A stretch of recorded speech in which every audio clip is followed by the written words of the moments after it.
これと一緒なんですよ。日本人からすると神様がいます、見たこともないし、いるかもしれないしいないかもしれないし、否定できないから。まあ、アッサラムアライコム、ヤスオです。ですね、今日は東京駅のモスクに関してなんですけど、ちょっと新しい進展がありまして、特に私から何か探してたとかそういうわけじゃないんですけど、弟の友人、パキスタン人の友人に、私の弟がこの東京駅のモスクのことを話してみたいな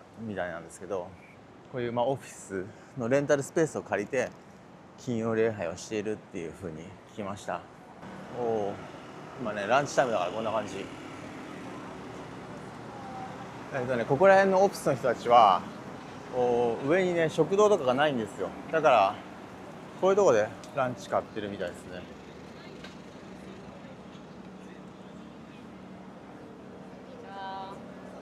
そうこんな感じで、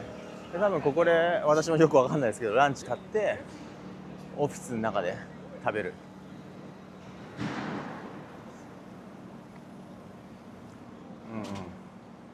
これチキンカツ、こういうとこでご飯買って職場で食べるんでしょうね。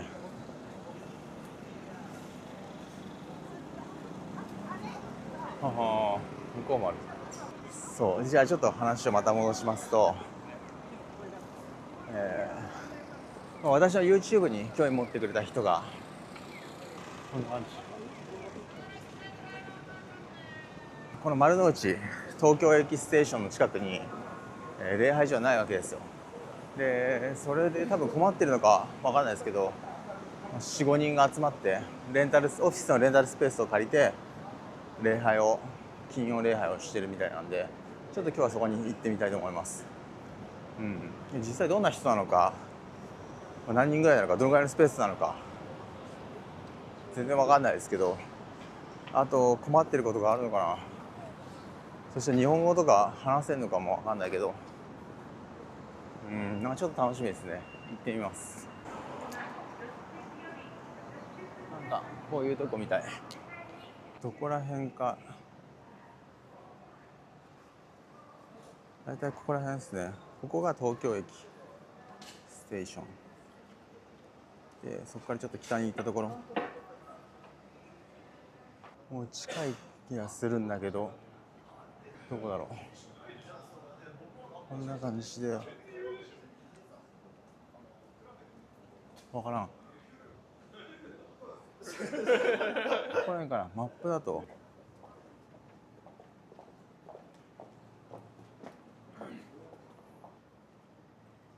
つけました。ここだ。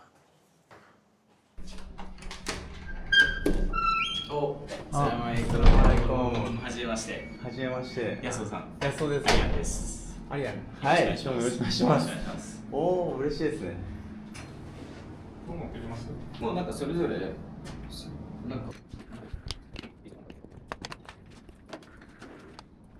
これでいいですか？い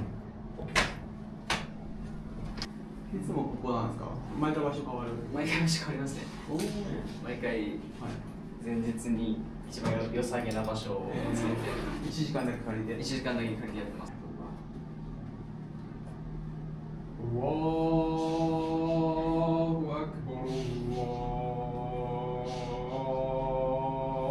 アッバル。アシハドアンライラハイッラッラー。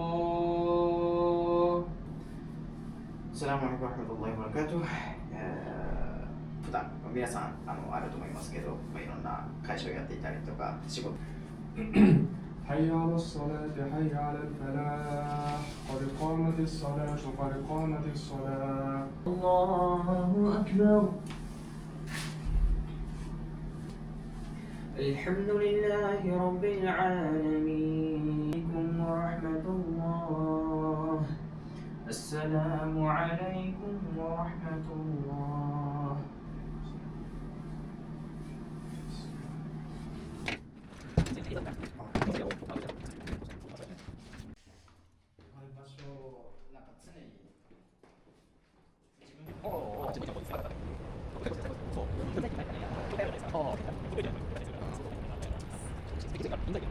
お待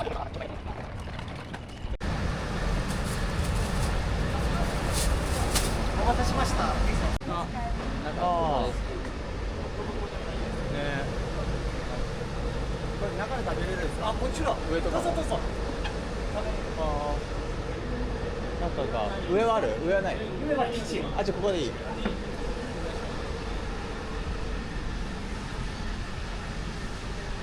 じゃ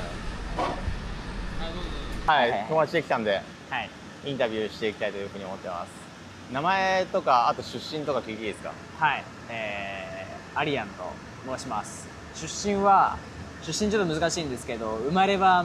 アブダビ、ドバイのUAE アラブ首長国連邦で、血はパキスタンで育ちは練馬です。東京の練馬でずっと育って日本の小中高、練馬っていうか東京っていう感じで。なんで出身はどこですかって言われると難しいんですけど、東京兼パキスタンの一応血はある感じですね。うん、あ、じゃあ日本語喋れるんですね。そうですね。日本語がメインですね。日本語が母語みたいなものです。おう、英語も喋れる？英語も喋れます。英語喋れます。ウルドゥ語？ウルドゥ語までいきます一応。おお。あ、そう。皆様方の一票で、皆様方のお力で、まあカットしちゃうかもしれないけどこういうので。お顔の様やを確定あ、名前がアリアンです。アリアン。ここのレストランに来る途中にいろんな質問してすごい面白い発見があったんで、はいそれぜひ共有したいなと思って、はいはいはい。特に日本に住むムスリムと、まあ、イスラムの国で住むプラスムスリムの違いを今回会話してて感じて、アリアンさんからすると何が違いますか？僕らの親世代ですね。僕らは移民2世とかって言われたりするんですけど、移民1世みたいな親世代がよくその違いをよくがすごい出るような言葉を言ったりするんですけど、日本に来てからの方がいいムスリムになったみたいなよく言うんですよ。で僕らは、もちろん日本で育ってるんで、ちょっとやっぱり日本的な考え方を持ってるし、で日本的な考えを持ってるもののやっぱり日本人とはまたやっぱり違うみたいなというやっぱりユニークな立場にいるっていうことは当たり前だと思うんですけど、あっちから移民してきてる移民として日本に、来ている人たちでさえもあっちにいる時と日本にいる時とでは日本にいる時との方がいいムスリムになったっていうふうに言ってるんです、やっぱりその違いってパキスタン人としての自分とムスリムとしての自分っていうのがやっぱりそれぞれ違うんだっていうのが区分化されると思うんですよね。パキスタンでは文化としてムスリムで居続けることができるけど、日本では自分から意識的にムスリムとして居続けるっていうことを意思と行動を通してやっていかないとどんどん別にムスリムでなくなっても別に大丈夫な国なので、文化が文化としてムスリムになることを許容されてる場所じゃないので、そうするとやっぱり意識的にそれに対して立ち向かっていく向き合っていくっていうのをやっぱみんな多分持ち始めるんですよね、移民としてやっぱり来ると。でそれが多分僕らにもその影響はありますし、親としての教育もあると思いますし、でだから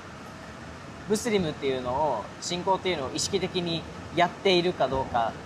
あっちに住んでる人たちも多分やってる人たちは絶対いると思いますし、ただ文化じゃないので僕らはやっぱり自分たちから作っていかなきゃいけないんで、その姿勢は多分違いなの一番大きな違いなんだろうなと思います。作っていく、自分の信仰心を作っていくこともそうですし、コミュニティを作っていくっていうのもそうですし、自分からイスラムを発信しなければならなかったり、そうですね、例えば断食に関して日本人に説明したり、そうですね、そういうのですね、説明する機会なんてないですからね、あっちではみんなしてるから、断食なんでしてんのって聞くこともないし、だから考えることもないんですよね。日本だとなんで豚食べないんだろうとか、なんでお酒飲まないんだろうとか、いろんなこと考えなきゃいけないんで、やっぱ聞かれるし、みんなと違うからこそ自分はなんでこれをしてないのか、なんでこれをしてるのかっていうのを考えるきっかけがいっぱいそこら辺中にあるから考えますよね。だからそうですね、本当に考えますね。例えばムスリムはウドゥをして綺麗だっていうけど、日本人もアルコール消毒ですごい綺麗なわけですよ。いつもそうですね、いつもこうティッシュとかあったり、こういうウェットティッシュがあったり、すごい綺麗な国なんですよ。だからそこは日本人の方が綺麗なのになとか思ったりするので、そういう会話をしてると何のためにウドゥをするんだろうとか、いろんな考えが、私最初の方いろいろありましたけど。ありがとうございます。 Spicy. Thank you. Enjoy. ありがとうございます。今ちょうどご飯が来ました。美味しそうなお清めとウドゥをよく比較するのはありましたけど、へーでも確かにこれもこういうのもそうですよね、間違いなく、うん欧米とはまた全然違いますからね、あー欧米の国との。そうなんですよね。回収者とか日本育ちのムスリムとかハーフとか、うああいう人たちの方が馴染みやすいですよね、自分たちも親近感がありますよね。じゃあ日本人の気持ちも結構わかる。まあでもまあそれはそうなるよなって。気持ちはめっちゃわかります。う日本の小中高行ってるんで、うん僕もだからいかに日本でムスリムとして自分はムスリムだっていうのを言うのが、宗教ってことは使うことがいかに難しいことなのかっていうのはすっごい理解ができるし、移民とか僕らの親世代って宗教ってことはめっちゃ使いますけど、僕宗教ってことはあんまりすごい抵抗感があったりとかしますし、なんで宗教って日本だとどういうイメージなんですか？日本人的な感覚でいいですか？怖いですよね怖いですよね。やめてって感じですよね。やめてって感じになりますよ。それめっちゃわかります。なんだろう、なんかブレインウォッシュっていうか、それまあその言葉に近いのかもしれない。日本特有の感覚ってありますよね。何か一つのものに枠組みに当てはまらないようにしたいっていう曖昧でいたいっていう、多分感覚ってあると思うんですよね、日本で。やっぱり日本の宗教観ってみんな無宗教のような振る舞いをしますけど、本当は信じてるでしょって僕は思ったりしますけど、日本人が何日本人がか信じてる。何かしらは信じてるでしょ。で自分何を信じてるかっていう、まあ人によって違うかもしれないですけど、推し活とかも一つの宗教みたいなもんだし、で何かあったら結局みんななんか神っていう概念をなんとなく頭の中に少しは置いてるような振る舞いをしてるような感じはすごいしますけどね。だから海外から来た時に日本人をこの人たち無宗教なんだねって言われると、いやちょっと違うと思うけどなって僕は思ったりします。例えばこれ例えると、みんなこのグッドラックチャームお守り持ってたり、なんか受験の前テストの前はお願いしますって、けどお願いしますの相手はちゃんといないんですけど、やっぱお願いするし、それ気持ちの問題なのか、自分に言ってるのかわからないけど、やっぱお願いっていう力はあるなって、存在してるなっていう認識は日本人は持ってます。めっちゃあると思いますそれ。ちなみにもし日本人にイスラムを知ってもらう方法があるとしたら何があると思います？どういうアプローチがあります？可能性はありますかね？僕はあるっていうふうに思いましたね。いいムスリムになればなるほどいい日本人になれるっていう。ムスリムになるってことは今までの自分を捨てなきゃいけないのかとか、日本人である自分を捨てなきゃいけないのかとか、まあどうしてもやっぱりそういう環境にいる方はもしかしているかもしれないんですけど、例えば家族が全く認めてくれないって言って家族との縁を切らなきゃいけないとか、そういうのも、あとお酒とかよくあるのがお酒とかですよね。お酒とかそういうのが大きい、豚とか食べれなくなるっていうのが多分大きいと思うんですけど、そういう捨てなきゃいけないものがたくさんあるんだみたいなことを結構みんな多分考えがちだと思うんですけど、それはそれとしてちょっと向き合わなきゃいけないものとして、でなんならすぐにそれを捨てる必要はないかもしれない、徐々にやっていけばいいものかもしれないですけど、っていうより自分にプラスされていくものをもっと意識できるようになると、例えば自分のやってる行い努力がちゃんと報われるんだっていうことのまずそれですよね。その感覚とかがあればあるほどよりもっと周りに対して優しくできたりとか、そういう仕組みっていうのを提供してくれるものだと思うので、よりいい日本人になるのに近づくのかなと思ったりはしますけど、どうなんでしょう？逆にどうですか？面白いですね。なるほど。結果そうかもしれないけど、日本人がイスラムに興味を持つかどうか、持った後にそういう効果があるかもしれないけど、じゃあどうやってイスラムに興味を持つかっていう最初の入り口のところでまず問題があるかな。で、私が宗教とかを勉強してる時になんであなたはなったんですかってやっぱ質問すると、いや助けてくれた人が優しかったから、その人がクリスチャンだったからキリスト教になりましたって言ったんで、優しいとなるパターンが多いんですよね。けど私はそういうふうには選ばなかったんですけど、だから優しいムスリムが増えることは一ついいことだと思いますけど、ある意味それでなる人っていうのは弱いかもしれないですね。何かを信じてなったわけじゃなくて、その人を見てなったので、ですからその人を見てイスラムって何だろうってなった後にイスラムになるわけじゃなくて、その後に神の説明とか本当にイスラムが大事にしていることを同時に伝えていかないと、他の宗教と同じような思考の強さ、信仰の強さになってしまうかなと思うので、最初の入り口は優しく、そういう人から多分始まると思うんですけど、人で接した後にはちゃんとイスラム教に関して説明してあげることがその人の信仰の強それさ、間違いない本質ですよね。それ本質すっごいそれがね抜けてる気がして。それ逆に多分ムスリムも知らなきゃいけないことだと思うんですよね。そのボーンムスリムで周りにどんどん発信していきたいっていうふうに思ってるムスリムって今いっぱいいますけど、彼らの発信の仕方ってたまにちょっと違うと思っちゃうんですよね。日本人的な感覚で言うと、ただただ論理的に神はこうだとかっていうのを言っても僕は意味ないと思ってるんですよ。はい、でそれはそれで多分それを必要としてる人たちって多分いるかもしれないですけど、そうじゃなくて単純にまずはいいムスリムとして周りと関わろうよっていうところからスタートしてって、スタートしていくっていうか、まずムスリムとしてやんなきゃいけないところでそれですしね、そもそもね、それの延長線上に興味持ってくれたら持ってくれたで、じゃあその持ってくれたら今度は、ムスリムとイスラムっていうのをちゃんと分けて、ムスリムはムスリムだけどイスラム、その裏にあるイスラムっていうのはどんどん知っていきましょうっていう、楽しいね話してるよね、いや面白いんだよね。どういう経験だったんですか今までは。そのムスリムになった後は逆に YouTube 作ってると、みんなコメントが書くわけよ、それが大体ハディースとかコーランの文章のコピペでこういうふうに言ってるから正しいでしょって、それは誰に言ってるのか分かんないけど、俺にはもう言う必要はなくて、日本人向けだったらそれは別に証拠にもならなくて、それってキリストの人もやるわけですよ、みんな貼ってくるんですよ、聖書の引用とか、真実だから信じるわけじゃないんですよね、真実だとしても見えないので、これはそれが大問題なんだよ。例えばこのティッシュ箱の後ろに、今コップがあるけど、このコップがあるかどうかを信じるって、その書物からこう信じなさいって言って、ここにこう証拠があるでしょってあって、これを信じることは難しいわけよ、見れないから一緒だから。それ本に書かれてますって言ったって意味がない。このコップがあるかないかに関しては証拠にならなくて、なんか順番が違うんですよね、そこね。コーラン見させられても意味はないですね、順番が違う。見えないものがそう見えるようになるためのプロセスってどういうものなんですか？だから本当にこれと全て一緒で、このティッシュ箱の後ろにコップがあるかどうかを、つまり